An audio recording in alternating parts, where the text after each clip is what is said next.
You are watching the Nothing Podcast with Nobody Important, where a group of nobodies speak to an actual somebody. And now your hosts, John and Frank. Hey, what's going on, guys? I'm John. I'm Frank. And you are listening to the Nothing Podcast with Nobody Important. And this week, we have something a little unique, right?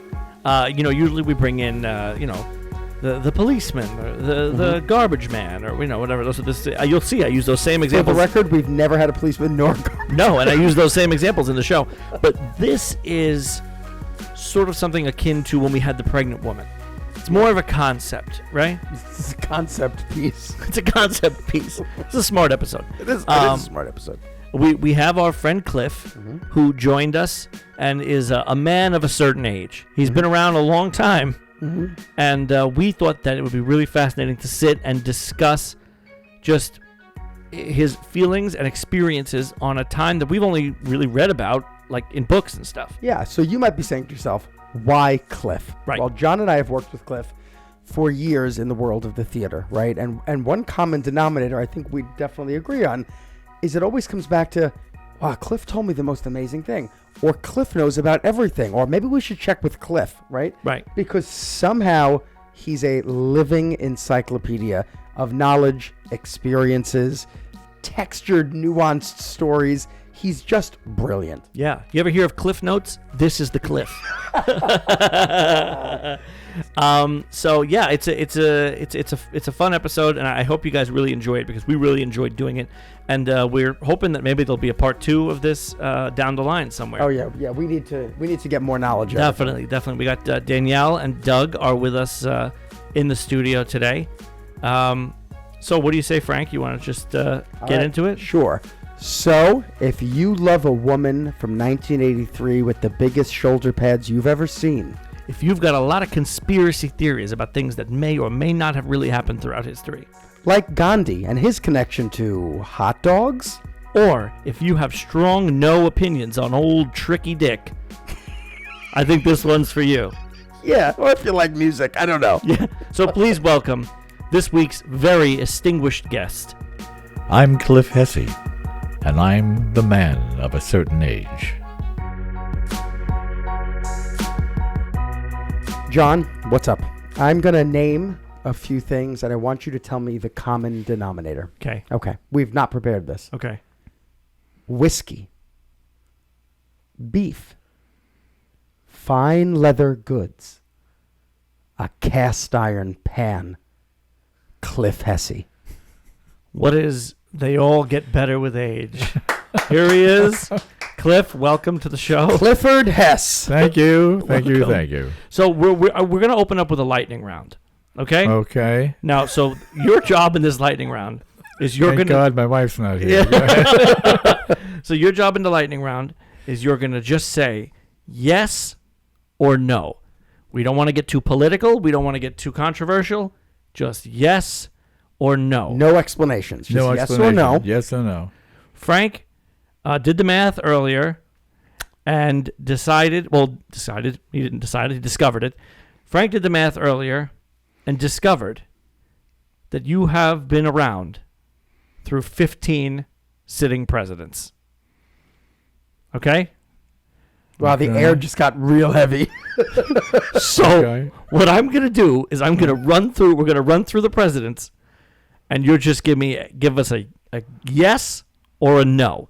You don't have to disclose what a yes or a no means. It's just yes Okay. I'd or like no. to update the game. Okay. Thinking about the film 1776, I'd like a yay or a nay. Yay or a nay. A yay or a nay. Yeah. Okay. Okay, great. Sure. Lightning round. 1 minute on the clock. Have a cane. Okay. Okay. Ready? FDR. Yay. Harry S. Truman. Yay. Dwight D. Eisenhower. Yay. Nice. John F. Kennedy. Yay. Ronald Reagan. Nay. Oh, he was an actor. George H.W. Bush. Nay. Nay. Interesting. Lyndon B. Johnson. Tough one. I always felt it was a tough one. I'll say nay Okay. For a lot of anyway, you don't want Okay. reasons. Gerald Ford. No, it's just He hates him. an accident. Jimmy Carter. Yay, but he was so outside the loop, he had never had Okay. enough influence. Okay. Sure, that's what I was going to say. I'll take it. Donald Trump. Nay. Bill Clinton. Yay, surprisingly so. Okay. I mean, that's got to be a minute. Keep going through them. We'll keep going. We're Yeah. going through them. Did we say Ronald Reagan? Yes. You did. We did say Ronald Reagan. He was an A for you, I believe. Correct. Did we say Richard Nixon? Nay. Nay. I mean, we went out of order. So. George W. Bush. Okay. Nay. I think that's it. Barack Obama. Oh. Can I ask a question? Barack Obama. Yay. Can I ask a question? Yeah. Why did you go out of order? I thought you were going out of order. No, I was reading them down in order. I didn't know. And I'm sitting here going, I was. JFK, George H.W. Bush. I was like, I don't know as much about history as I thought I did. I thought we were doing randoms. I was lost. You were Yeah. lost. I was so confused too. Yeah, I'm I was why like, did what that the hell's happen? going on? I didn't know we were giving him like the timeline from when he was born to now. I don't know. Okay. Well, you did great on that game. Thank you, Cliff. No, listen, No prizes? welcome to our world, Cliff. Okay. Democracy is your prize. Democracy is the prize. Yeah. So, Cliff, welcome. Tell us a little bit about yourself. But tell us a little bit about, you've been around a long time. This is what you're here for. We've discussed this. We like to have a lot of outside the box guests here. You know, you have your garbage man, your policeman, but like, there's a lot of questions we have for someone who's been around a lot longer than us. Yeah. Right? And who we know has inherent wisdom because Yes. we've had many conversations with you, and you're brilliant. You're a wise sage to us. He is. As He knows opposed to everything. those dumb sages? Yeah. Of course, of course. Yeah. So who are you, in a nutshell? A person who grew up in the world of print and radio Love it. You're like a godfather to us. before television, and growing up with those radio voices made me want to play around with my voice and do different character things, and because they were so funny and so clever. Also, when you listen to some of those really solid comedy shows on radio, the writing was striking compared to all the visual slapstick crap that you see in a lot of shows today. There's some good writing done today, don't get me wrong, and there are a lot more places for it to be distributed to. True. That's true. But when they had, really writers focused on shows to create clever material, it was really interesting stuff. So just set the scene for us. You're a kid. You're listening to the radio. You're getting all these ideas. Where are you? Who's in the house with you? Where are you living? What are your parents doing? My father was a chemist. He was in medical school, but decided being a doctor would mean he would be 24 hours a day, because that's his personality. His father was a pharmacist in East New York. He had a drugstore for over 70 years Wow. in East New York. And his father was the last coroner for the city of Brooklyn when it was a separate city. So they were all in medicine. The gentleman who originally came over from Germany in 1856, I think, was a stonemason. Everybody else went into... And I started out when I got into school, pre-med. And then they threw me out of college because I was screwing around too much in theater and other types of things. He glossed over that real quick. Real quick. But when they threw me out, then you had the chance to go to night school to bring your index back up to let you get back into school. Today you don't have that kind of option. But in doing that, I stumbled into television. It was one of the night classes I was taking. And I got involved, very much involved in broadcasting. Wanted to do it. So it was an accident. Wow. So you just fell into it. Oh, yeah. I mean, I could so many things in my life. I literally can say that was a critical thing, and I had no choice. Right. It just happened. It was just there. But did it feel right at the time, all of these moments? Well, it depends. Some of them were not great moments. They're not always positives. Right. When I was 3, my mother had me sitting in a window, and she was doing the dishes, and I accidentally opened the latch of the screen behind me and just fell back out the window, down an open cellar door. Oh. Fractured my skull, my teeth pushed through my gums down my here, all goodness. this kind of stuff. What floor were you on? First floor, but it was But you went down to the cellar. 14-foot drop, a 3-year-old coming down on his head. Yeah. So I remember waking up in the bed, my folks' bed later with the doctors, because in those days they couldn't do much like they do today. Right, So much right. interesting stuff. So that's something I recall, but not terribly. I mean, I don't remember, the pain or anything like that with it. It did screw up my neck and things like that, but I'm around, so Right. yeah, Right. It Correct. wasn't a terminal thing, but that's a bad one that occurs. Right. And there are other things that are negatives, but in the long run don't have really bad influence on you for the long haul. Right. They're sudden, they're over. Right. But that was an early one that I recall. It was a neighborhood. It was basically in Ridgewood, Mm-hmm. here in Queens. So my father was a pharmacist, but he was a pharmacologist. He worked in a manufacturing plant. Became the manager and moved. The companies were bought out. So we were always very middle class, if that. I mean, I can remember my mother crying because she couldn't pay the bills for the next week. It was never... I had a lot of hot dogs and beans for lunch. Hey. Yeah. We love that. Yeah, I that do. today. I still love that. And my mother used to make sandwiches you could see through. She was famous for that. Hold it up to the light. So we never felt deprived. My sister, I have a 2.5-year-old younger sister. But music was one of our driving things. My father played everything on the records, and they were 78s we're talking about here Right. now. Yeah. But everything. So my early days of listening to opera, jazz, he was really into jazz as well, and a lot of Broadway stuff. All of that was there. Well, I don't want to jog a traumatic memory for you. It's okay. Do you remember what song was playing when you fell out of the window? No. And when you hear that song now... Well, I have to ask, so here's going to be a lot of ignorance that comes from us, right? That's part of what our show That's is. the point. Ignorance from us as far as to what you are.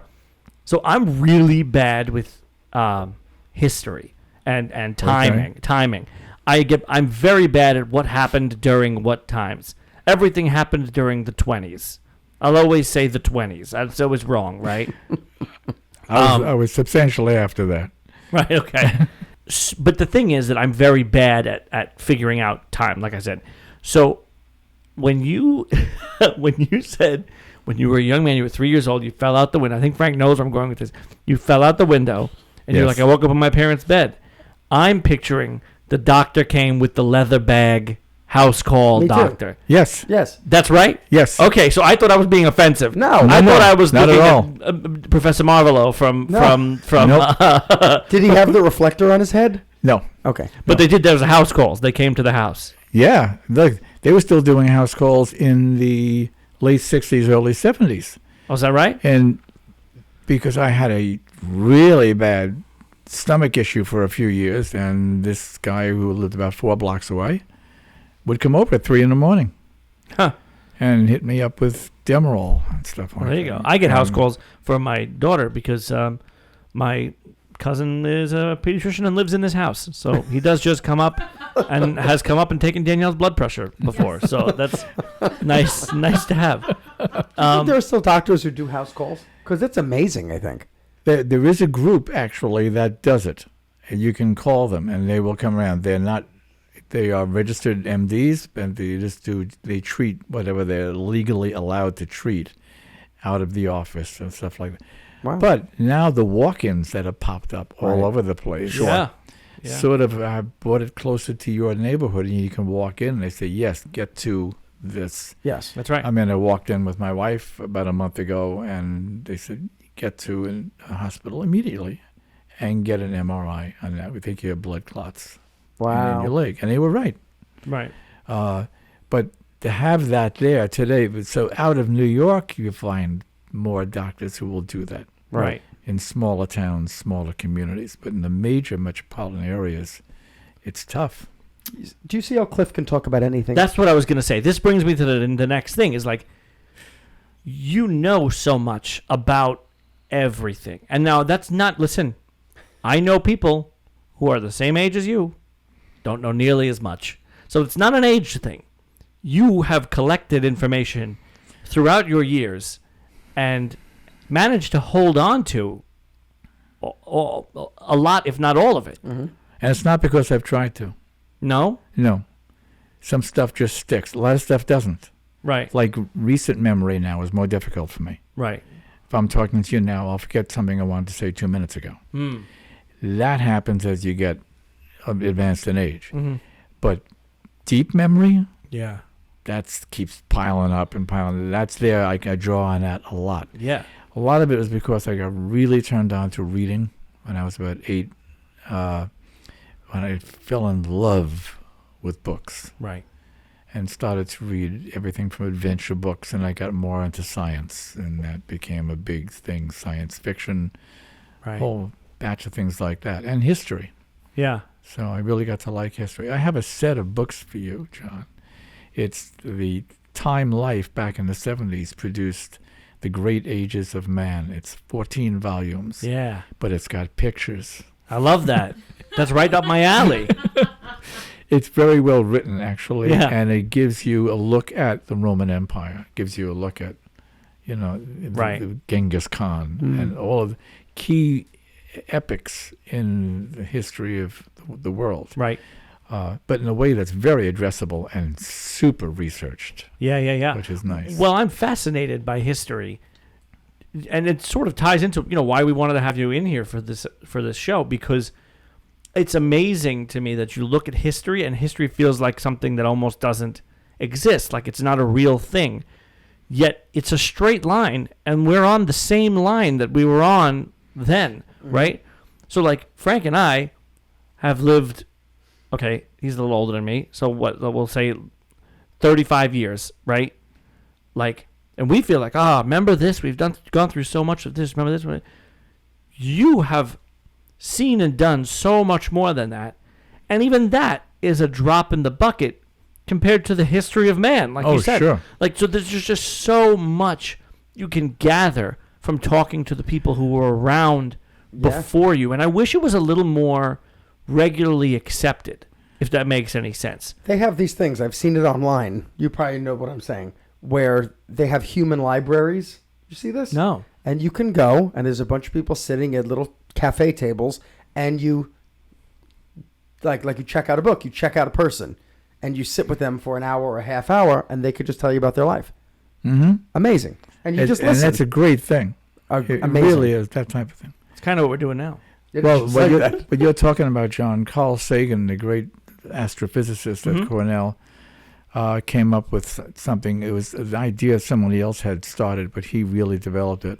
He said the calendar of the universe. And he said, let's say the universe from the very beginning, 14.7 or so billion years ago, to the current time is 1 year.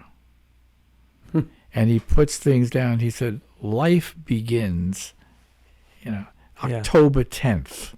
All the rest of the year was nothing. Right. Yeah. And he kept moving on so that all of recorded history, everything that man started to write stuff down, is the last 2 seconds. Right. And that's what you were indicating, how small a time frame. Right. That we are here, really. It's mind-blowing. Oh, yeah. Mind-blowing.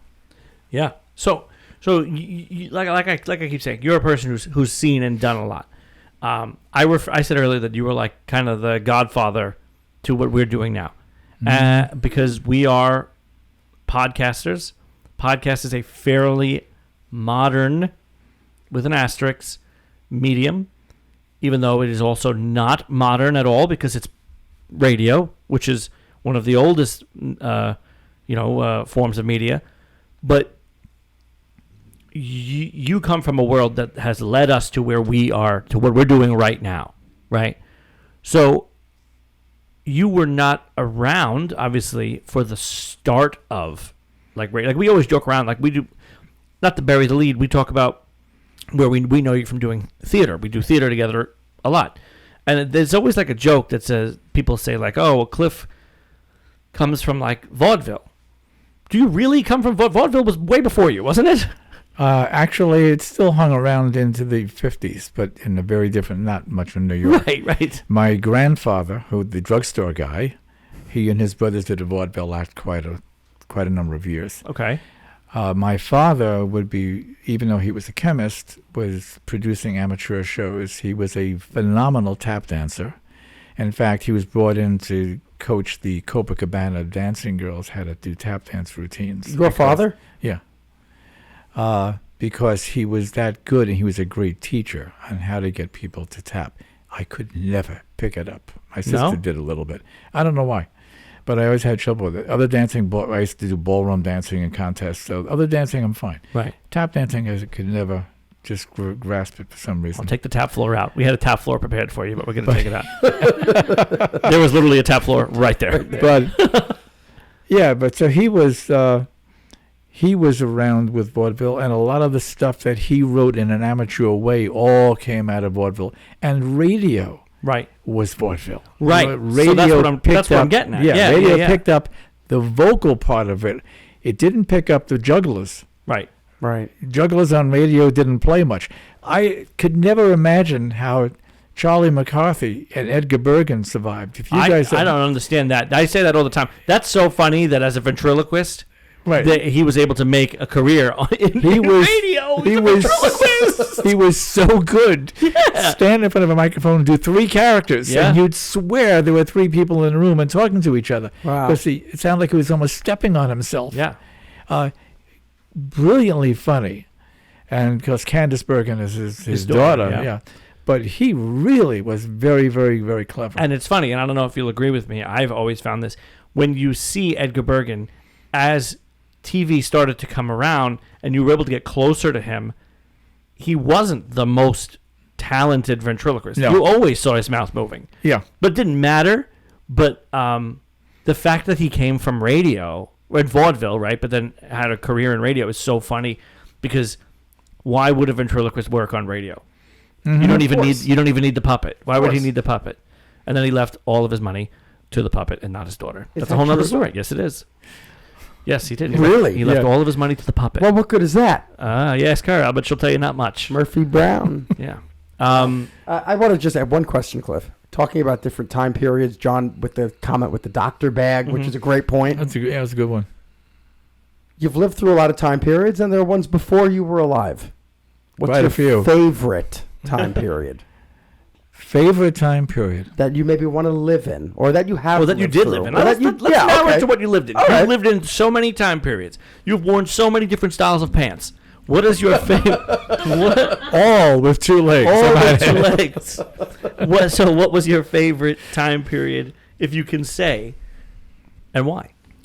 It's tough because every period has pluses and minuses. Sure. If you're talking about the days of radio just before television came in, to me that was a creative, flowering when you had the great writers then. And when I then after that got over to NBC Radio, was working there, a lot of these people would come in for interviews, and it was just great. I'd sit down and be able to talk to them, and how, writing some of those shows and what they drew on. And a lot of it was vaudeville, and a lot of it went back even further than that. The good writers pull everything from ancient history. Lin-Manuel Miranda, look at In the Heights, he's got Duke Ellington buried in the background. Yes, he does. All these historical references, and he knows them all intimately, the kind of music they wrote and everything else. The really creative people have that. That's their library, their personal library in the back. And they draw on that, not too obviously, because a lot of the audience won't recognize it. But it's there for a framework. It gives them something to work with. Yeah. But Miranda, interestingly, when he was doing In the Heights, it wasn't working. It didn't click. And then he went to see Fiddler on the Roof. And you say, what's the connection with that? The opening number, tradition. Tradition introduces everyone in the village, and that's what he did within the Heights. He comes out and introduces It's true. Yes, he does. everybody in the neighborhood. And he said that was my catalyst for seeing Fiddler on the Roof, to pull it together. Wow. It's not derivative, right? No, gee, no. Not at all. It's No, inspired. But the concept, yeah. make it work. So artists can reach into every place Yeah. to get something. Where do you reach? Yeah, so where are you? Where if you could think of the different, everything moved through different styles, different sort of trends or whatever. Like what landed for you in career, and also in life, like in personal life. You know. Yeah, some of the closing styles were terrible. I mean, it's 60s and 70s. Did you ever have an afro also? No, I started to lose my hair very, very early, as has my son. It was just genetic.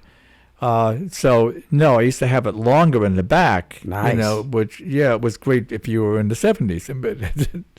But today it looks a little bit kind of Like a mullet. But everybody tries now. You had the benefit of actually being there. Right. You didn't stand out much. then. Right. Yeah, but it was I got interested in fashion, I guess. I don't know why, but I buy most of my wife's clothes for her. From her? Oh, for her. No, for her. Oh, okay. Do you really? And she will buy a lot of stuff for me too.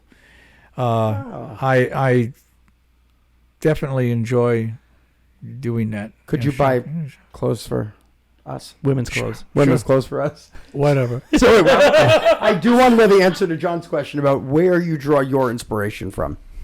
That's a good question. It's one of the things that, John, when you open the show, it's when there's a lot of years behind, there's a lot of places to draw from. Right.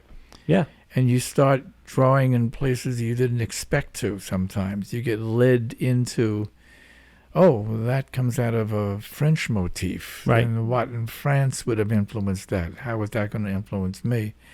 But I think I go back to a lot of radio shows, early television. I mean, some of the brilliant stuff on your Show of Shows with Sid Caesar and that whole group, and Woody Allen and Doc Simon, everybody writing at the same table. And you're trying to figure out how nuts could that be? Yeah, of Right. course. But you think about that, right? I think about that all the time. Like, being a comedy scholar myself, like, I look at everything that's come before me and think about, like, how did they get this? How could they have gotten any better than this? And it did, and it was better before them because they drew from them also. So like you said, your Show of Shows, you look at, Sid Caesar and Woody Allen and Mel Brooks and Carl Reiner sitting at a table together writing, and you're like, these are the geniuses. Mm-hmm. Mm-hmm. So you look at those guys and you think, well, they invented comedy. They didn't. No. It was they looked at the people before them. Correct. And said they invented comedy. So it's always, and that's just comedy is what I'm using as a specific example, but there's always, every idea had an idea before it, which is so weird to think about, Yeah. There's Building always, on the shoulders of. Absolutely. That kind of stuff. Absolutely. Yeah. Yeah. It's crazy to think about. There's always a muse. There is always a muse. Yeah. Who was the comic? Was it Stephen Wright? Very deadpan Yeah. comic. Some of his stuff is really original. I mean, I look at Stephen Wright, yes, and I say, this is a genius. because he sits down. I don't know. I don't know him. And just looks at that doorknob and just figures what could be funny about that situation. Yeah. I like playing with words. So if I'm writing something and I got really into that, not just comedy but news and stuff like that, I'll spend 4 hours on a 10-line piece till I make sure the words are crafted just correctly. And it gets the laugh at the right point, or it makes the punch at the right point, or it sells something at the right point. Yeah. It takes time. I've written the first act of a play, and that stopped 5 years ago because I'm not sure where to go next, and I'm waiting for it. Mm. Wow. And I'm waiting because I've tried forcing it 3 times and it doesn't work. It runs out of steam. It has none of the electricity of the first one. The first one just came at me, and I had to sit down and write it. But now I have to wait for that second wave of the muse. For the spark. Whatever that spark is. You never know. It could be anything could spark it. Could be anything. You could be sitting in a cab and you get it. You see something, 100%. You got to be keeping an eye out for it. It could be that bourbon you were talking about before. No, I mean, you got to take, it's, you know what, creativity is funny, and it's funny that it feels like it's getting off subject, but it's not. You're bringing it out in this because your creativity, where it comes from, is so important, and you were there for a lot of what it came from for us, right? So like, sure. You look at something like comedy. We performed together on stage, you and I, Cliff, a number of times, and you and I have performed together. Sure. More so, you've directed me, and and I was saying to Danielle the other day, like, I take it very seriously. Like comedy is a very serious medium to me. John Cleese will tell you that. Oh yeah, He's absolutely, really serious. Really serious, right? Because it's such a fine craft of where it needs to land, and it needs to be said the right way. That like when we're staging funny scenes together, there's nothing funny about what we're doing. It's like we're doing math, like you know. Yeah, just about. And then it comes out, and people are like, "Oh wow, you're so goofy." Like, but not really. No, because it's calculated. It's calculated. A lot of this show is calculated. I'm going to tell you we sit down this. together, and you're always. Sometimes you get mad at me because it's too calculated. Where you're like, "Let's just do it." And I'm like, "No, it has to be exactly the right way." Listen, as you were just saying that, and I'm watching you talk, and I'm very aware that now we have cameras, right? And I know how I'm sitting, and I know my coffee's here. I literally said to myself in my mind, "Don't move. He might say something funny, and you don't want to blow his laugh." Yeah, that's right. I didn't move because I thought if you were going to hit a joke when I moved, I would have blew your laugh. That's right. That's 100% right. Thank you. Yeah. You guys remember Balsar? Yeah, of course. Worked Yeah. with us. We did Lend Me a Tenor together first time, and did it, and I enjoyed that. It was a good experience and all this kind of stuff. 3 years after that show was finished, I met him in Manhattan. And he said, in Act 2, that line we had a trouble with, now I know how to say it. Mm. Oh, wow. Just what you're saying, John. Yeah. You're saying the idea of crafting it and molding it, and you don't know where the idea is going to come from. Yeah. Something strikes you and say, gee, if I just had that inflection, it would have done It happens all the time. It's weird that it happens all the time. You think back, and I'm terrible at remembering anything. I think back, sometimes it just hit me like a line from a show, and I'm like, most of the time I'm like, oh, that was really, what a choice. You know? Like, yeah. Not so much. Or I wish I... Yeah. But not so much like that's a very specific kind of thing. But so, okay, well, before we get off the topic of decades and generations completely, we have a rating game. We play a lot of games. We have a rating game. So this isn't so much of a rating game. It's so much as just, I'm going to throw some generational trends at you that you were there for. Okay. And I want to hear your opinions on them from a person who was there. So we're making these up? Past a certain age, anybody listening to the show is like, these idiots are just talking about nothing. But we're fascinated by this. We can talk to you to the human library. We can talk to you about the human library. Wait, let me turn a page. Yep. Thank you. Okay, so we're just coming up with, we're winging trends. We're winging trends. And Danielle and Doug, if you guys come up with any trends that pop into your head as we're talking about them, no pressure. Feel free to chime in because this isn't a structured game. Right. Okay. I'm ready when you're ready. Bell-bottom jeans. They look great on the right person, and there were about 3 of them. And Cliff knew 2 of them. They look great on the right person. I just found out a trivia about bell-bottom jeans, which I'm sure Cliff knows, so I'll only tell John because Cliff is going to be nodding while I say it. I learn all the time. The practicality of the bell-bottom jean for the sailor was if you, God forbid, you fell off the boat and were drowning, you could take them off quick so they don't hold water, and the bell-bottom would go over your shoe. What? That's what the bell-bottom is for. Yeah, because if you fell overboard with your shoes on, you get heavy. Your shoes and your pants. And all aspirin are alike. But, that's what I learned, right? But were there a lot of flower child people just like falling off boats? Oh, that was adapted from the sailor outfit, the bell-bottom, right? Well, the sailor. Yeah, okay. I mean, all of those... Most of the words about jeans all come from France. Denim is from the city of Nîmes. Nîmes. The denim. Oh, you see this? See, people listening. Do you jeans? see? It was jeans. and I forget the reason why it was called that. But all those terms for what we call, on jeans and stuff, all came from France. Huh. The fabric, that kind of stuff, and we brought in for different purposes because denim was so durable. Right. It was used for work. Right. That's where it came into the sailors thing. But I'm not sure about I guess. That's what I heard. I mean, you could.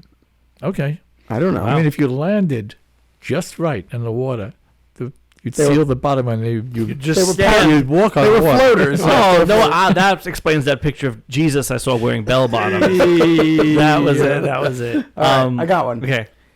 We're going to go to the 80s for my trend. Oh. A nice woman with a nice big shoulder pad. Nice big shoulder pad? Women with big shoulder pads. Oh, those things. A strong, independent woman in the 80s. That went out with The Katharine boxy Hepburn back in the 50s, really, but it came back in the 80s with a roar. Just one of those things in style. Fashion has a tendency to want to just change. But when you were in that time period, did you say know that woman's so attractive because she looks like a linebacker? I kept thinking I was looking at a left tackle. Right. It was an overstatement of fashion. The same way there had the very wide ties for men. Yes. The wide lapels. You watch the match game on the game show channel now from the 70s. So, all these huge lapels and stuff. I said, did I wear that? And yes, I did. Yeah. What about disco? Disco to me has always been just fun. I like disco. It's great. It gets people on the dance floor. John Philip Sousa, the great writer of marches, down, down, down, down, all the great American marches. He did disco? No, not quite. He was that far away. He used to write most of his stuff for where Kingsborough College now stands. He was with the Merchant Marines. That's where his band was. But he said, music will die unless it gets you on the dance floor to move your feet. And that's why disco, if you remember, came around when the basic rock music was moving into a listen thing. Yeah. Listen to this magnificent orchestra. Okay, sure, you don't dance to Queen. Right. Unless this happens to be the one that shocked Queen was you had the number one dance hit was Another One Bites the Dust. Was it really? Which is a disco hit. It's a disco song. hit. Yeah. And it just was perfect. Boom, boom, boom. Yeah. Boom, Yeah. and it was perfect for disco. But that they weren't planning that. They wrote stuff for you to listen to. Oh, yeah, man. It was esoteric. And Grateful Dead, all of those groups. That wasn't dance music. It wasn't meant to be. It was meant... And the same thing happened in the classical period in the 1700s and the 1800s. It doesn't change. Just the music changes. Well, after Beethoven was disco of that era, right? Yeah, Beethoven was disco. He was. That's Saturday Night Fever. They did the big hit. Right. All right, I have a trend for you. A trend. Free love in the 60s. I was going to ask about that one. Free love. And your participation in that. No, we don't have to hear about that. How free were you? It was overplayed, I think, by the media more than anything else. Was it a mindset? Yes. And I think that was just a matter of people. There are people who are very casual about sex. It's true today. Mm-hmm. Right. And there are people that are not, that are more fixed on a different part of the relationship with sex as part of that. Right. And so I think that you're always going to have that percentage of people.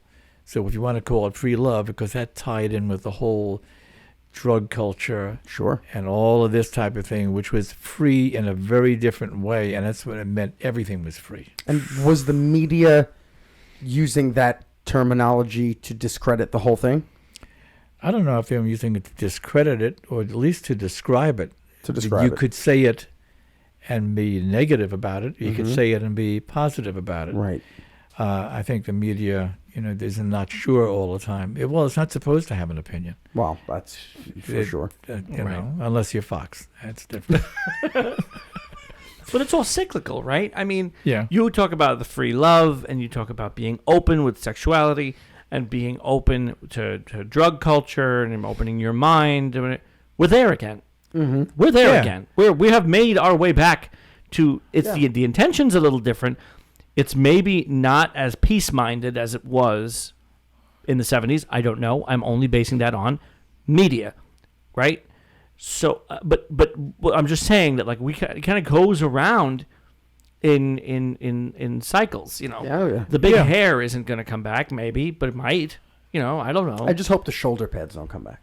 Media, right? Yes. It's so interesting that it popped into my mind there that what we know about these time periods, this long history of humankind over the last 70, 80 years, we know through media, you know through experience.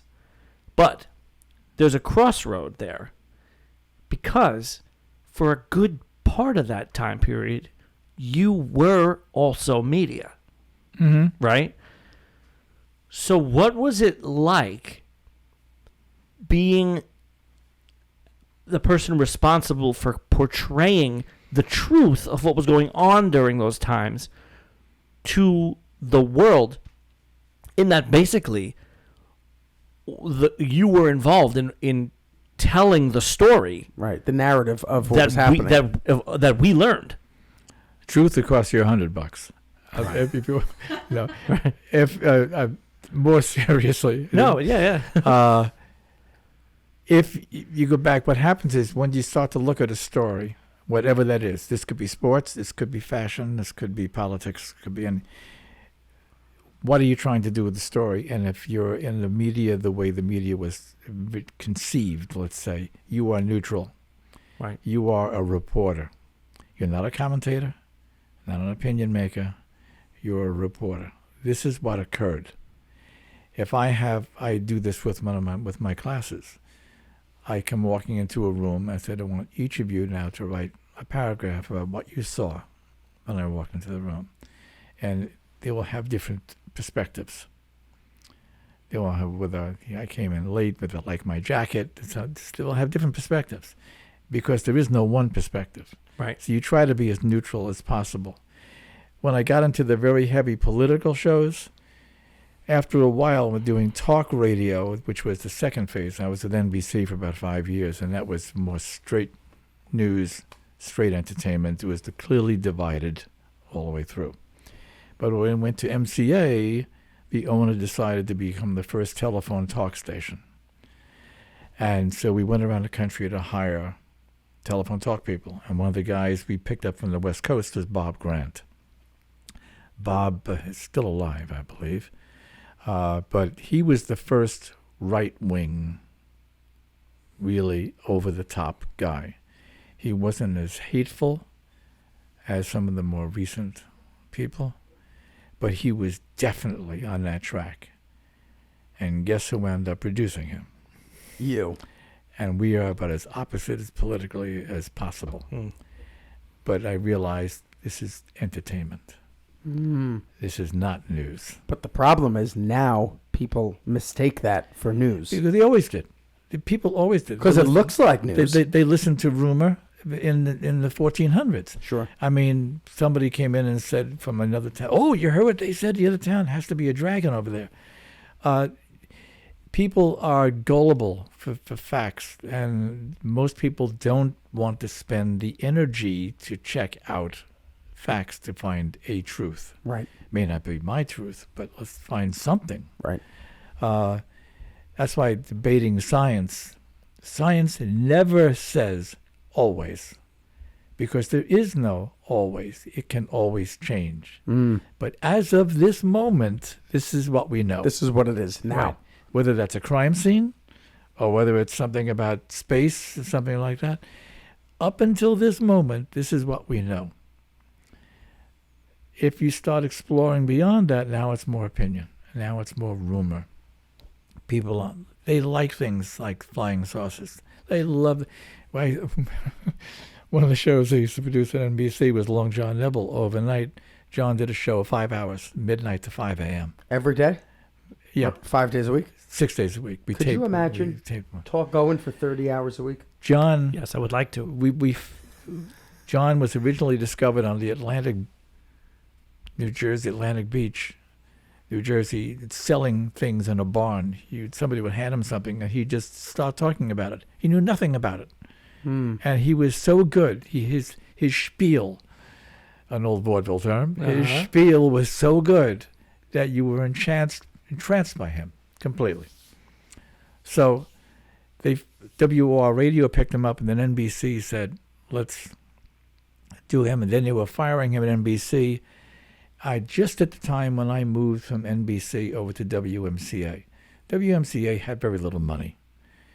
And the owner wanted to go dark overnight, in fact, wanted to shut the station down. I said, Peter, you can't do that. Now, this is Peter Strauss. The guy is the first one to give up cigarette advertising for broadcasting. He was Democratic National Committee. Wow. This guy was a bigwig. Walked across the street to sign $1 million note to pay the salaries. Somebody who got behind. I mean, that's the kind of level he was. I said, Peter, you can't shut down the station between midnight and 5. You're in New York City. Can't do that. He said, I can't afford it. I said, what if I find you somebody who could do it for nothing? And John Neville had just been fired at NBC. And I said, John, I can't pay you a dime, but I'll give you 50% of all the commercials you bring in. He made a fortune. Yeah. Great idea. Made the station. It was just lucky. I mean, it may have been an idea, but unless there's both things that happened at the same time, Right. it wasn't gonna go anywhere. Wow, it's one of those things. Yeah, it's timing. Everything you look at is timing. Every battle in history is timing. Every joke. Every Thank joke. you, John. Timing. Timing. Timing. I love the way. He held out the wait. Danielle, quick, say it. Timing. There we go. So I got to ask you, Yes. as a media man from the golden age of television and radio, from the media burst, what is your take on social media, modern media? It's as double-edged as anything that's out there. Sure. I mean, and that's true for television, radio. Oh, they all have problems. They all have tremendous positive things, but there's a double edge on them. And boy, social media, ultimate democratic speech means everything tends toward the middle. Well, that's not always truth, Right. Right. unfortunately. You know what's funny? I saw somebody say something earlier. Weirdly enough, it was actually Louis C.K. said, I was watching a thing earlier, and he said how Twitter is really very hurtful in a lot of ways. It does a lot of good, but it's hurtful in a lot of ways because you get a person like a comedian who tweets jokes. They tweet material, but then they also tweet their opinion. And those two things go through the same channel. Mm-hmm. So coming out the other end, how are you expected to know what's a joke Right. and what's real? You know, and I totally get that. Especially if you're not a nuanced thinker. Yeah, Yeah. absolutely. Right. Absolutely. But I mean, we do the same thing here. I do the same thing here when I try, as spoiler alert for those of you listening at home, as far as who I am, my personal opinions on a lot of stuff, I don't get mixed up here on the show. I not to say that it's curated or not me, but like when I'm here, I'm in humor mode because I don't want to get it minced. This is humor me, and then there's real me, right? My social media presence is curated. It's always been curated. I've always said that since the beginning of Facebook. Danielle and I talk about it all the time, and my brother will say to me like, you know what your voice is on social media. I don't have a huge following at all, Right. but even among personal, I made a choice at the beginning of social media to be a certain brand. I know my brand. There are things I'm not going to post on Facebook. There are photos I'm not going to post. There are opinions I'm not going to post. I'm not going to use foul language on social media ever. It goes against my brand. And now, and Danielle, you and I have this conversation all the time, right, about being a brand and how frustrating it is to have to be a brand. Yeah, I mean it's exhausting and challenging and yeah. But you have a brand too. Right. I mean, and it comes off as just disingenuous a lot of the time now. Absolutely, absolutely. But you have to, or else you get mixed up with who you really are and what the point is you're trying to to say. I think also the purpose of a brand is that it's an easily digestible bite of identity. That's 100% right. Right? So you don't want to muddy that up with like jokes. Maybe that post's a little controversial and political. That doesn't. No. Now, who's this guy? Right. And we're talking a lot about us here. Cliff, you're also still here. Just want to bring it up. But, but like, Danielle and I, people say, you say it all the time. People are like, oh, that car, we just got a new car. And they're like, that car looks like you. I did say that. That does look like Or they're like, our daughter's name is Daisy. And everyone will say, that's such a you guys name. It is. That's Do right. you think that's a mistake? It's an easily digestible piece of who we are. We give you that piece of us to know. It's like we sat in this car when we bought it, and we both looked at each other, and we were like, this is the John and Danielle car. People are going to look at this and go, that's the John and Danielle car. We know that. There's so much more to us than that. But what I care to share is this little ball. Yeah. It's easy. You can put glasses on it and say it's us, right? Like, that's fine. But was it always like that?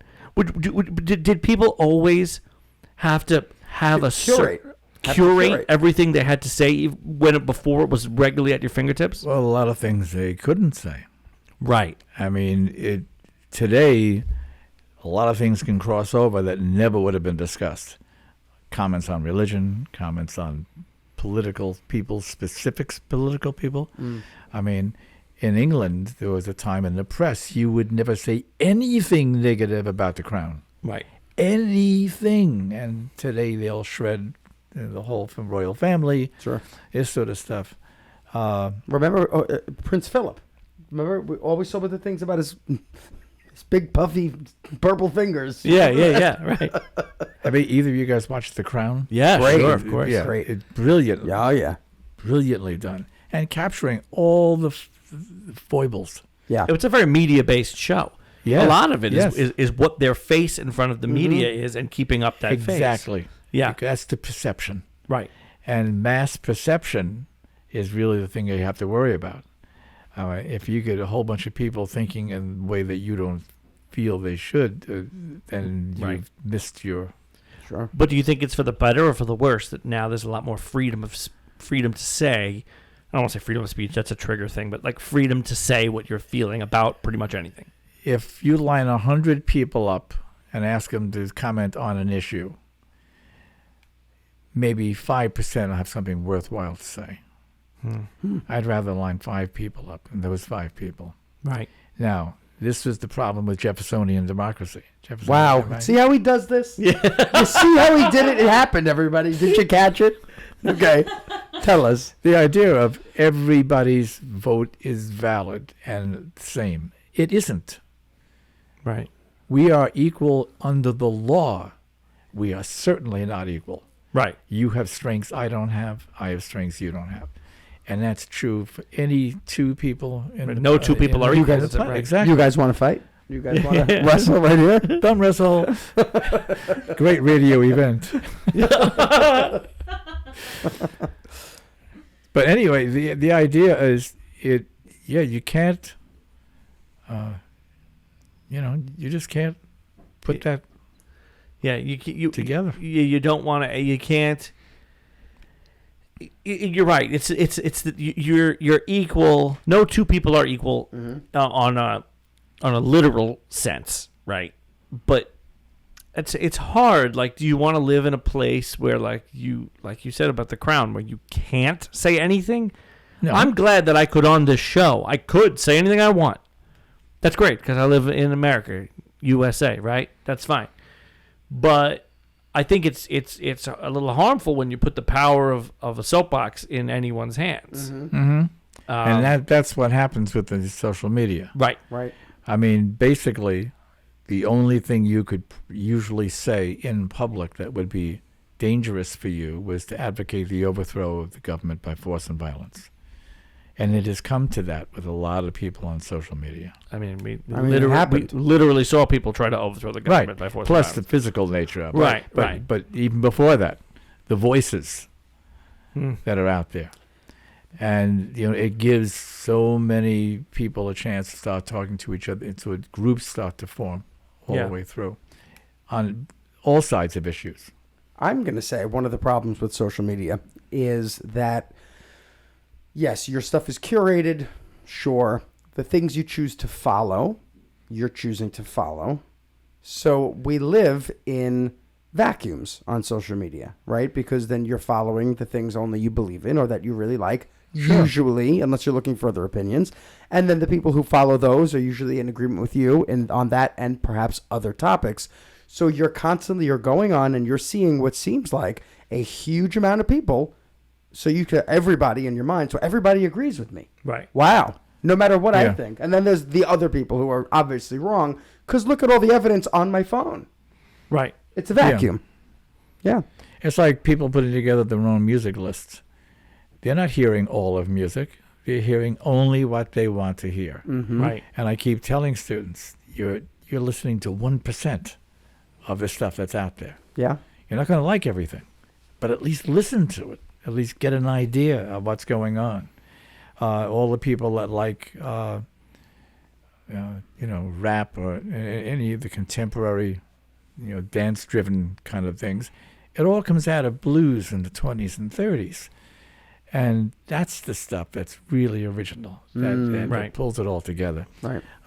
It's one of the advantages of places like Pandora and Sirius is that you can just flip on a channel and go all blues, all 50s music, yes, all 80s music, and get specifics, but at least try different things. Right. Yeah.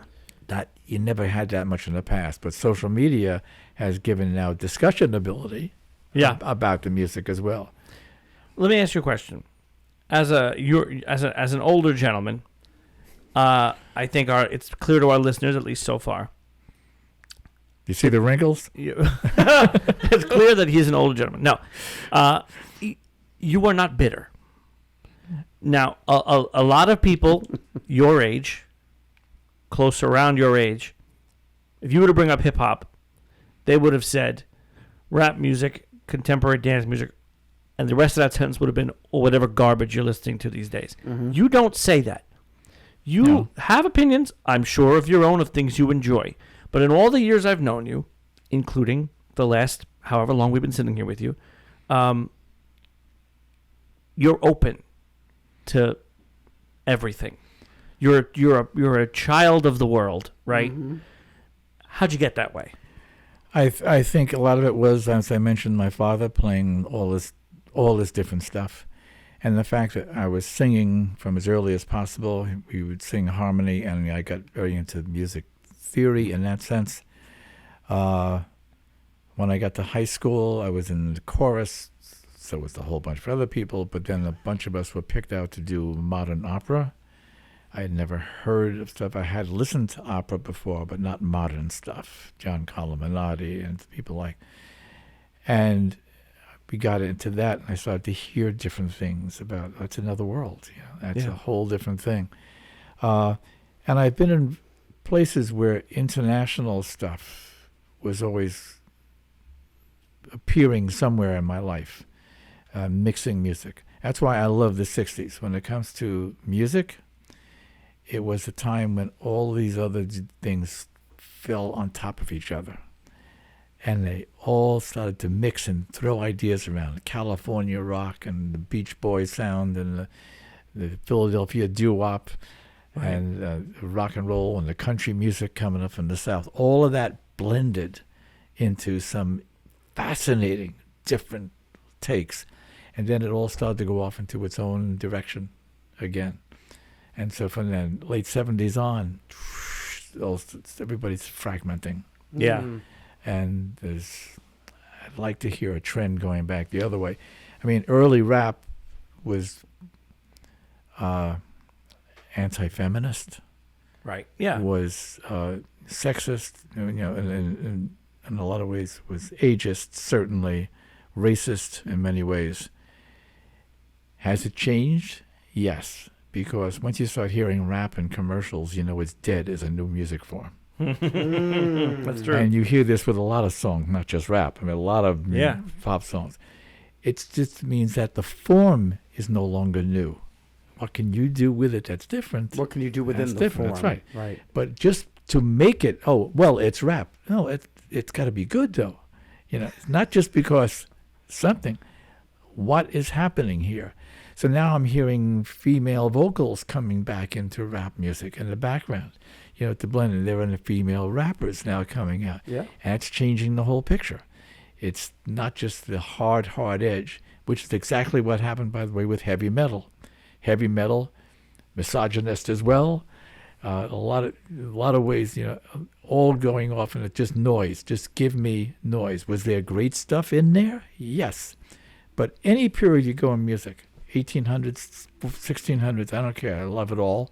But most of it that was left was garbage. It was just so routine. It was bland, and a few things that last. Right. Yeah. They're the good ones.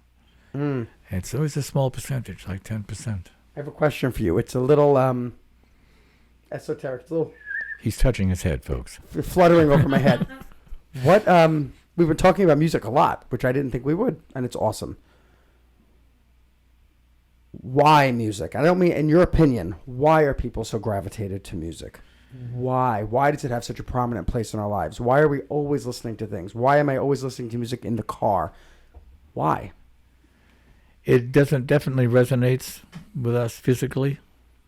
There's something about a major chord. Bum, bum, bum. Those three notes, you play them in almost any culture, and there is a settling mode. As soon as I change one of those notes, like the middle one, bum, bum, bum, it becomes a sad piece, and it's a little bit blue, and hence the word blues comes out of using that middle note change. We resonate to comparison, and the reason is it's all mathematical. You were talking about mathematics before. Great music is what? It's something that is unique, and that's hard to explain because it can happen in any form, in any genre. There are things that just capture somebody or capture a moment. I probably like constructed music better, and that means put together from a theory of somebody sat down and actually thought out the harmonic structure. Yeah. If it's just raw energy, that's fun. That's disco.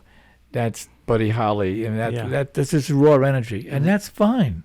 And that's fun. I'll get up and dance with that with anybody for a short time. Well, but the idea is most of the stuff is not really spectacular.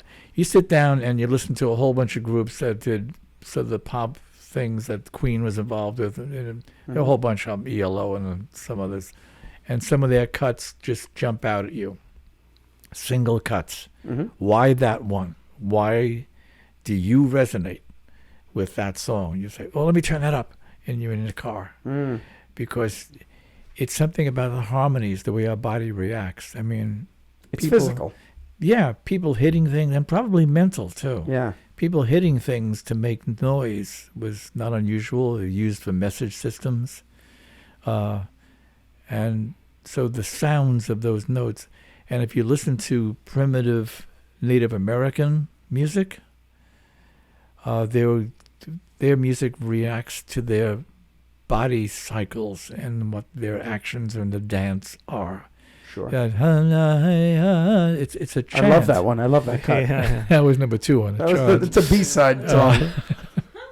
But the basic peoples around the world have simplistic things. Listen to the chants in the Catholic Church. Listen to the chants in synagogues. These are chants that go back thousands of years. And in fact, their simplicity shows you that they're not sophisticated music. They're not meant to be sophisticated. They're Right. It's not multi-layers. It's not meant to be memorized. Right. You don't memorize something that's complex. Right. I mean, children, A, B, C, D, E, F, G, that chord structure, dun, dun, dun, the one I just talked about, is in that song. So it's easy for students to remember. You're not going to do the one that Mozart wrote. A, B, C, D, E, C, D, E, F, G, H, I, J, K, Right. L, M, N, O. Too complex. It's much too complex. Right. It's magnificent. But there's no predictability It's to not it. too, you need something simple to memorize. It's the difference between a Weber fan and a Sondheim fan. Okay. You could listen to Weber music and go, Very simple. I know this tune. They sing it 18 times in the show. 18 times at least. And then Sondheim, you can hear it and go, I don't even know if this is music. Yes. Like, it's kind of very, it's different. Yeah, it goes right into, and I find that musical, like show tunes, Broadway music, tends to be pretty convoluted. Can be. Yeah. Certainly recently. Definitely. But because you have to tell a story as well as having an 18-piece orchestra doing all sorts of different things and all sorts of different keys that have to make you feel a certain way while you're telling the story. The music has to resonate and reflect what you are saying and who you're saying it to and how they're responding. So that's really complicated. Right, there's a lot of storytelling responsibility, obviously. Yeah, in the because you start with the book. Right. Yeah. You always start with not with the music. You start with the book. Yeah. Is this story worth telling? And you go from there. And then you translate that music into musicality. Does the music now reflect the story? Right. And it doesn't always work. Yeah, that's for sure. I've been there. One of my colleagues over to college, she wrote atonal modern classical music. I never understood where Eleanor was going.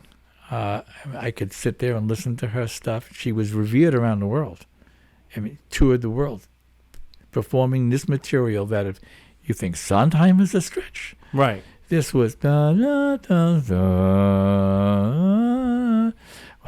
One of her colleagues had asked me to come in and narrate a story that he was putting to this piece. I said, sure. Sat down, narrated it for him. 6 months later, he came back and said, you ought to listen to this. And he plays it, and I didn't recognize. He said, your stuff is great. I said, I don't even recognize me. He had distorted my voice to become the music. Oh. And to the point, and he just wanted the timbre of my voice telling us. I wouldn't have considered it music. Right. Well, that's what I'm going to do with this show, is I'm just going to take your voice and I'm just going to turn it into general tones. Yeah, it's going to just sound like throat singing. I would like to as we come towards the end of our show, I would like to play a rating game that ties directly into this. Well, it can start tied into this, and then we'll move on. So the way we do this is that we're going to throw some stuff at you. Okay. And you're going to rate it. Now, I know what you're thinking. I've already done this twice in this episode, and you're 100% correct. But we didn't think it out that thoroughly, so we're going to do it again. No, this is him giving a word, though. So here's what we're going to do. And we have a little bit of a list, but then we're going to go past it because I there's a lot. Not a single piece of paper or a pencil do I see here. So I'm going to give you things, big moments in history that you lived through. Oh. And I want you to say, when one or two words, how you remember or felt about these things. Okay. Okay? A Rorschach test of sorts. Yes. But I'm going to start, and we can go in order, although the first one's going to be out of order. Okay, yes, Father. We'll go in order. I'm going to start with the Beatles. To me, I think of the Beatles as, I can't believe there's even two of them still around. Mm-hmm. They feel like Renaissance artists that are so beyond my time, but they're not. You lived through the beginning, middle, and end of them. So in a few words or less, the Beatles. What are your thoughts? I walked into my friend's apartment on one afternoon, and I heard the end of one of the Beatles cuts. First time I'd ever heard them, and they played a diminished seventh on the end of the chord. I said, nobody in pop music plays a diminished seventh. It's very strange. Almost dissonant chord. I said, that's different. I then picked up Meet the Beatles, was their first album, I think, released over here. Totally, from a music perspective, blew me away. When I was doing my dissertation, which was on technology and its effect on pop music from 1945 to 85, Beatles were revered as gods by classical musicians, because they said what they did to pop music was make it poetry again. And so I find, and also the idea of the producer becoming the star. George Martin was extremely important to the Beatles. Yeah, of course. Yeah. My favorite one, I don't want to stretch too much time out of this, but the favorite one is a cut called "For the Benefit of Mr. Kite." Yeah. It's on the back side of Sgt. Pepper. Mm-hmm. For the benefit, and he wanted this wild. John loved the 1880s, and he loved the circus world of the 1880s. He wanted the sound behind Mr. Kite. And so George Martin said, okay, John, you sit down at the piano and play a chromatic run from the top of the keys to the bottom. I'll play one from the bottom to the top. All the notes together. They recorded it, played it at double speed. He sent his engineer out to buy steam calliope recordings. Beep, beep, beep, beep, beep, beep, beep, beep. That's the steam calliope it plays for the circus. He says, cut them into 1-second pieces, throw them in the air, and then paste them together any way you want. Don't listen to them, just put them together. And he sped that up, and he played all this behind it and had it weave in and out. That's producing. Yeah. I mean, that's where... And then, of course, the Beatles caught on to what he was thinking, and they contributed so much to their stuff. Individually, very different talents. John was more poet. Paul was much more of a... But impact? Wow. Yeah. Must have been something. And you knew it instantly. And then you knew it that stuff that was playing against him on the charts didn't hold a candle to it. Right. Wow. Because there was still because you couldn't. music. Cliff, that was the best 2 words I've ever heard. Okay. No, that was good. We like those kind of answers. That was a good kind of answer. Continue to give those kind of answers. That was a good answer. Okay. Oh, it was in 2 words? No, I said it was originally it was a few words or less, but I like that. More words. Only missed it on... More words. Can I pick one out of here? Yes, you can. You can. Wow. Yes, my child. Just remember which ones you pick. Okay. It's good. Good call. Watergate. Followed it pretty much. Followed the hearings. I remember sitting to watch a lot of the hearings. It was like a crime case unraveling before your eyes. It was so obvious from the going in that this was a major item. But yeah, very important. It didn't affect my life day to day. Right. But it was something I followed a lot. Would you compare it to some of the Trump stuff that went on with like watching trials play out involving the president of the United States and saying, whether your opinion is one way or the other, having an opinion on saying, I see what's going on here, and this is not the way it's supposed to be. That when I think of the Trump stuff, I think what Watergate might have been like, you're watching it going, this is the president of the United States. We're not supposed to be having this conversation with him. Yeah. Would you say they're similar? You ain't seeing nothing. Yeah. When it comes to the trial scenes, it's going to become a circus. Sure. For better or worse. Right. I mean, but it's going to become a circus, and that's where the media get back to your point. You just don't know how, when these other people, I mean, there were some of the media channels that are out there should have their license removed. Right. Only you can't. Because if you want open speech, free speech. Everybody gets a voice. Everybody gets a voice. And that's the dangers of social media again. Yeah. Thank God for that. We'd be out of a job. Okay, how about the moon landing? Stayed up for that. It was about 1 o'clock in the morning, I think, when they touched down. Was that right? Touchdown. I don't know. We Touchdown. don't know. You could be lying. I don't know. In that Hollywood studio? No. It was... you saw the hamburger guy in the background. You knew it was a giveaway. But, yeah, we stayed up for that one. You believe it happened? Oh, yeah. See, our own engineer, Danielle. Cut to Danielle, please. They're already there. Danielle has her doubts about the moon landing. I'm going to say that honestly. But people do, right?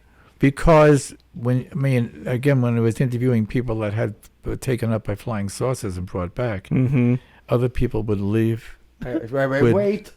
You said when you interviewed people who were taken up by flying saucers? Oh, yeah. How long? We put them, again, this Long John Neville show interviewed all sorts of people, including Betty and Barney Hill, husband and wife that were taken up and back, and a few others that went through that. And then you have people that come in and say, it couldn't have happened because here, could come from a scientific perspective. But there are people that are way on both edges, and then there's the middle ground. Right. The fact that today we can recreate almost anything we want. You want a Tyrannosaurus Rex to stick his nose through that door, we can do that. You guys can do that. That gives people the right to say, well, then any research you've ever done on Tyrannosaurus Rex, humans existed with dinosaurs. Right. No. 63 million 63 million years apart. Right. It didn't coexist anyway. Okay. But I will say I have to defend my wife a little bit. Please. We threw that out there. We threw that out there without any explanation. Danielle is not wrong in her belief, and I agree that we were able to send someone to the moon with such rudimentary technology at that time. Now I have a supercomputer in my hand, and we have yet to do it again. That's it. That's it. Gotta drop it. It's a fair point. It's a fair point. If we could have done it then, we haven't done it since. So maybe we didn't do it then. I'm just saying, I don't know. Yeah, that's why we have robots doing it for robots on Mars. Yeah, I'll believe the robots. My vacuum's a robot. Okay, this is controversial, so I'm going to get off that topic. Go ahead. No, it was a controversial one. This is a person now in history when you were kicking. Gandhi. Good old Mahatma. You like him? Well, we had fun at the poker games. It was the whole thing of, nonviolent resistance. I mean, he was trying to overthrow a centuries-old governmental structure. It was the beginning of the downfall of the empire, the British Empire. Trying to do it without slaughter. And to that point, he succeeded a great deal. Was it perfect? No. But he was rock solid in his belief we could do this without bloodshed. And tried very, very hard. It certainly made major inroads in making those changes. I want to point out that I could be talking to anyone who's read a book on this and have the same opinion. We have to keep the frame of, you were there. You're talking from the perspective of a person who was there, not just a person who knows these things. True. That's hard to remember when you're talking about it, because we could talk about Gandhi all we want, I guess. Yeah, right. But you were there. So this is a perspective of you being there. But there are good books out there. Mahatma and the Hot Dog is one of my favorites. What? No. Is that a real book? No. Mahatma and the Hot Dog. I love that book. It's a children's book. Okay. Wait. How about I Have a Dream? Martin Luther King, assassination of Martin Luther King. The whole thing. Got different items there. Right. Mm-hmm. Hit me with both. Opinions on both. Not both. I mean, Cliff's loosening up. His body language has real change. I assume your opinions are in line with ours on both, unless we're going to learn something about you. But your thoughts or memories from when you were there watching it happen. Well, again, there were different stages at different points. The big gathering in Washington, I call it for that particular speech. But there were other speeches he had made before that. And they had all popped up on the news, news channels. Mm-hmm. There were no pure news channels then. CNN was only a dream. So it was the local news stations where you'd find clips of his speeches. The whole interaction with Malcolm X, that was much more of a New York item. That became a big item. So all of that whole thing was very evident in Harlem here in New York, in Brooklyn as well. And there were an awful lot of white people that were in those demonstrations. This was the civil rights movement was not racial from just one perspective. It was trying to equalize, again, standings under the law of all peoples all the way through. So Martin Luther King, of course, used the rhetoric style of the Southern Baptist preacher. That was his whole technique. It's effective. Very effective. It's very emotional. It has a melody all of its own. Absolutely. And, if I do that in class sometimes, I'll start to move into that direction, and you see the students turn and listen differently because it becomes more of a performance. And sometimes you use performance to get your message across. Punch the microphone at the end of that. But you're exactly right. I'm not going to do my best Martin Luther King impression. I don't have one. I'm just saying, but you're absolutely right. That sort of, you catch somebody with that rhetoric and what made him such a great speaker, right? Like if you're giving a speech and I'm versus if I'm talking to you, it's music. It's music. Yeah, you're seeing yeah. it. You could take a Martin Luther King speech and you could write out the sheet music of it. Pretty much. And like that's part of why he was able to reach, I think, a lot of people. Yeah. Your ears, like you said, your ears turn on. It's charismatic. Barack Obama's the same way. I found Barack Obama. Yeah. You could write sheet music out of the way Barack Obama. It's a toned down version, but it's still there. Yeah. The melodies, there is a melody. It's intention. There's points. There's stops. It's a more there's pauses. intellectual style, but it's there. Yeah. Next one? Next one. Go ahead. JFK Assassination.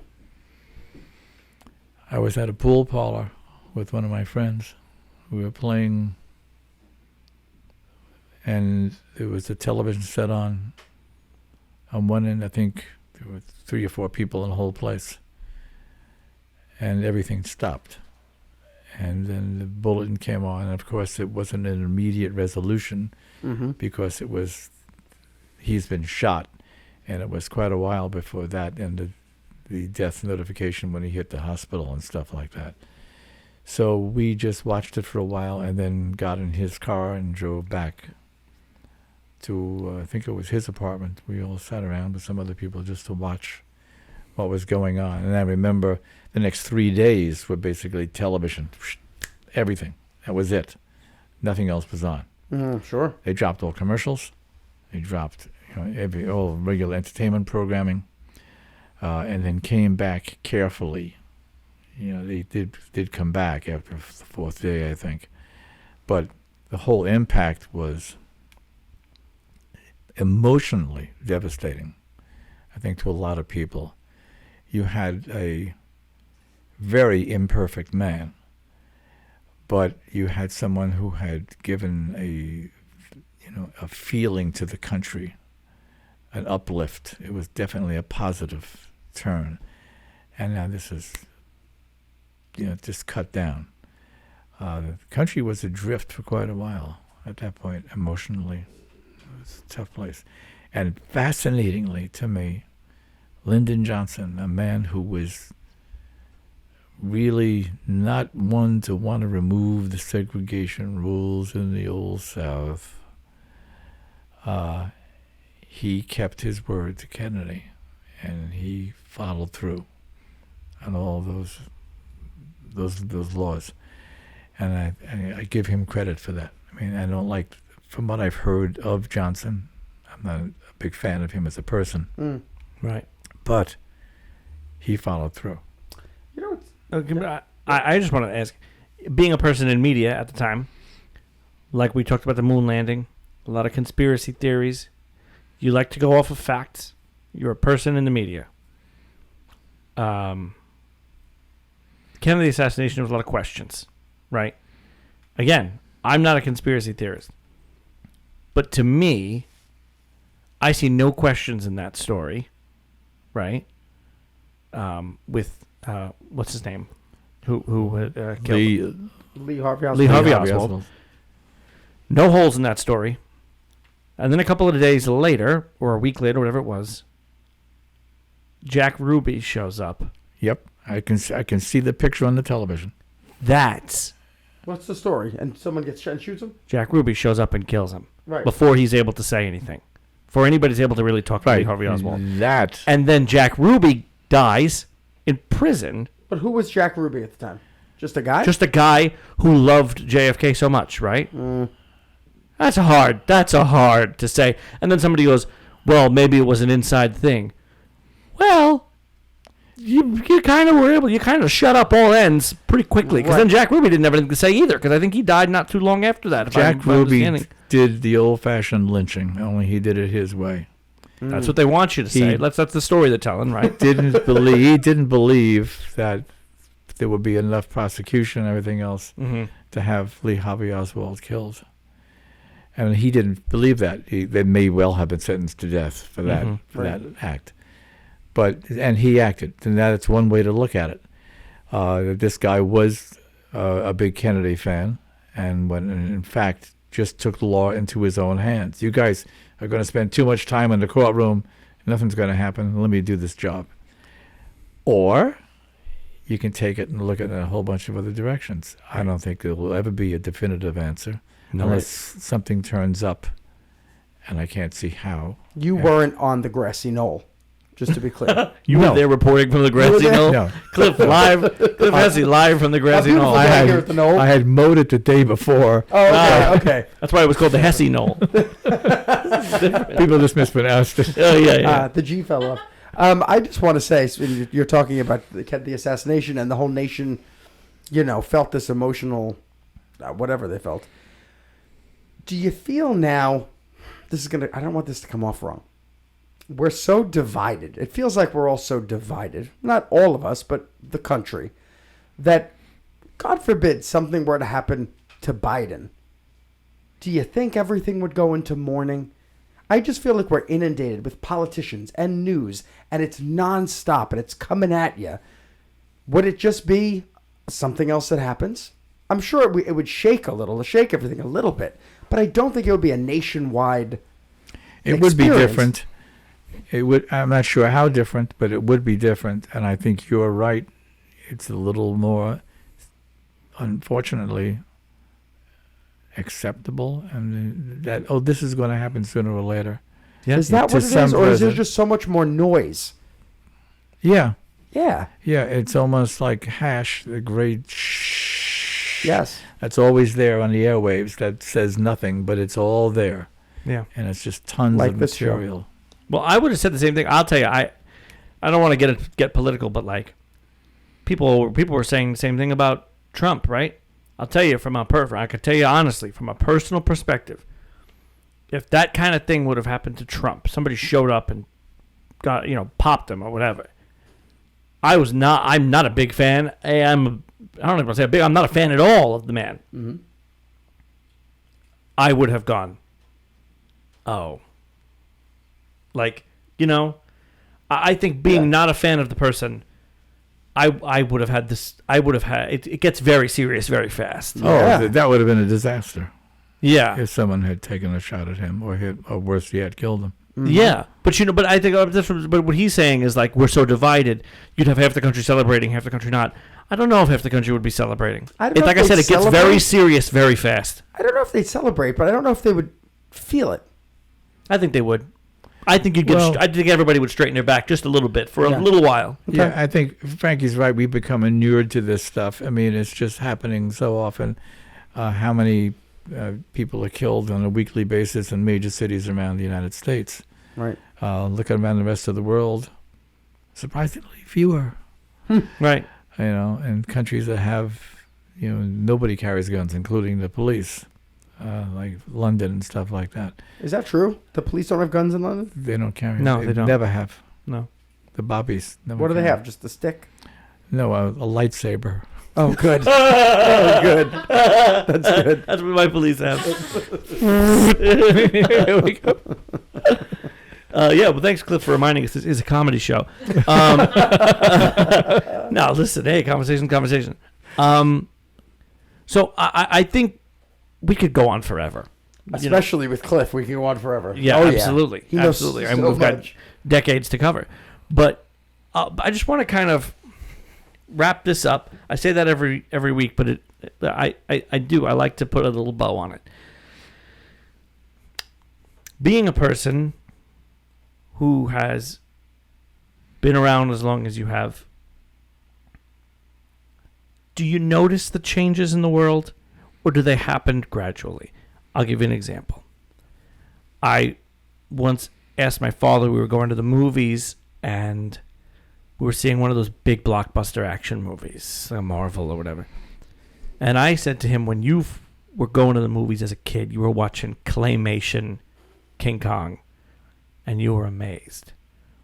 Do you ever take a step back now in 2021 where you can see literally anything real as day up there on screen and go, wow, we've come so far? I asked him, is that ever a jarring thing? And he's like, not really, because you kind of see it happen. Like I said, we're holding computers in our hands. Mm-hmm. You're not a time traveler. You didn't just wake up here and suddenly, oh my God, I have a computer in my hand. You know, it's a gradual thing, but do you ever take a step back and think, perspective, so much has changed? Yeah, I mean, my father grew up. He was born in the early 1900s when movies were first out there, and so silent movies. And so I started to see, I mean, it was all black and whites when I was watching it in the 40s as a kid, seeing that. But I looked back, and I used to love the films of the 30s before I was born. Right. Because they were doing things that were different. I mean, Citizen Kane is not considered one of the great films simply because it's a great storyline. The techniques that were done that no one had ever done before. Right. The techniques that Russian directors did, and Italian directors, and French directors, that today we take for granted. I mean, we use them in all the different films. Television shows use them. But someone had to be the first to create something, and they popped up. Today, they would be less, they're just nothing. They're part of the whole fabric. Right. But then they stood out. And it's like laying one patch. I have a patch here. Well, 50 years later, that patch is a quilt. And that one patch doesn't stand out quite as much. But it's just as important as everything else, as a technique. So I think it's hard. Occasionally you walk into something. When Cinerama came out, you guys may not even remember Cinerama. Television, of course, had come along. The year with the highest attendance for movies in the United States, I'm ready for this, 1947. It has never been matched. Most movies today, the worldwide blockbusters get half of the total. 1947, and then the next year, television hit. And it destroyed film going. What happened in 47? TV came out. People started to watch television. They didn't go to the movies as much. And so it was that fast. This slam. When TV came out, movie attendance, boom. And it's still down there. It's still plugging along. It makes more money because they charge more. Right. But it doesn't make as much. Especially with streaming now. So anyway, films had to try to fight back. And they created Cinerama. 3 cameras. And they would shoot it with 3 cameras lined up and then show it on 3 screens in one big arc, almost 180 degrees in the theater. And you would see the scenes, but you ignored that after a while. And it started out with a little guy talking in black and white. And then it said, but this is Cinerama. And the curtain pulls back, and you're on the front of the roller coaster at Coney Island. Right. As it's going over the top. And the sense of speed as things rush by you, it just blew people apart. But it didn't last. It was too expensive to shoot. But did that stun you? Yes. Yeah. At that moment. The first 3D with the glasses. Yeah. Charge of Feather River. I remember it. That stunned you. So you saw that, but it became very acceptable. By the way, notice how far 3D television has come. It has died. Right. Yeah. There was one episode of Home Improvement that did it. I remember that. Yeah, they the tried. Yeah. It's become so difficult. You don't have enough bandwidth to handle the material that you need for that. So some things they won't be able to do. But yeah, at that moment, few things hit you like that. Right. This is what happens in the live theater. You walk in and they do something on the stage. You say, how the hell did they do that? Right. Magic. Yeah. But the quilt sort of analogy you use, where it's one square, and then it becomes a quilt. That's kind of the way life goes, right? And your life you have this massive now expanse of quilt that you've built over all of these years, doing so many things, learning so many things, experiencing so many things. What have you learned to get to this point? At the point that you're at now, when you look back, what is a lesson? I'm not going to say the lesson. Mm-hmm. That's a lot of pressure to put on you. Right. What is something you've learned over all of these, all of your experiences? I can tie my shoes. Big step. That's big. I can't do that. However, to be a little more serious, I think I always try to make the best of different situations. My wife's always amazed that I don't get angry at certain things. And I said, well, first you have to sit back. Let's analyze it first. What's going to happen here. Don't go off the wall. So let's keep it. So I'm probably a measured person in that sense. I don't want to react at all violently. I'm a very anti-violent person. Although I can get, in sports, I could be very aggressive when I was playing sports actively. But not to the point of trying to injure somebody or something like that. So that's not me. But I think generally it's try to find a little bit of humor in everything. Sometimes that takes the edge off it. Maybe not. But when you realize that there are things you can't change, and that's most of us out there. You just can't really do any change to. You can just roll with the punches. You try your best. Yeah. Wow. I think that's the best message you could probably just give, is to just try your best and, And be flexible. Absolutely. Well, I've given up flexibility. You're pretty flexible. I've seen you touch your toes. Listen. It's amazing to me. I always say it's a beauty of theater that we get to be friends with people of various ages. Mm-hmm. To be able to call you a friend. Oh yeah. Listen, if I didn't do theater, if I was just if it was, my friends would all be my age, and I'd look at somebody who had a friend who was your age and go, how the hell does that work? Yeah.